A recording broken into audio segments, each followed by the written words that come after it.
சவால்களை சந்தித்தாதான் வாழ்க்கையில முன்னேற முடியும். சவால்களை சந்திக்கணும், சந்தித்தாதான் நமக்கு ஒரு கம்ஃபர்டான இடத்துல இருந்துட்டோம்னா நம்ம நிறைய கத்துக்க முடியாது. இப்போ கப்பல் எதுக்கு கட்டியிருக்காங்க? கப்பல் பல கோடி, 100 கோடிக்கு மேலாம் கப்பல் கட்டுறாங்க.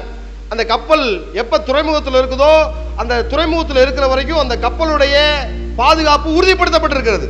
அதே போல பல கோடி ரூபாய் செலவழித்து விமானத்தை கட்டுறாங்க. அந்த விமானம் விமான நிலையத்தில் இருக்கிற வரைக்கும் அதனுடைய பாதுகாப்பு உறுதிப்படுத்தப்பட்டிருக்கிறது. ஆனால் அந்த கப்பலும் விமானமும் துறைமுகத்திலையும் விமான நிலையத்திலையும் இருக்கிறதுக்கு தான் அது கட்டப்பட்டிருக்குதா?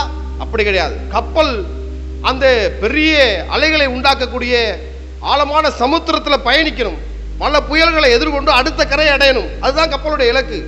அந்த விமானம் ஆகாய மார்க்கமாக சென்று அடுத்த ஸ்தலத்திலே பயணிகளை இறக்கி விடணும். அது அந்த விமானத்தோட இலக்கு. அப்ப விமான ஸ்தலத்திலே இருந்தா அது பாதுகாப்பா இருக்கும், ஆனா பிரயோஜனம் ஒண்ணுமே இல்லை.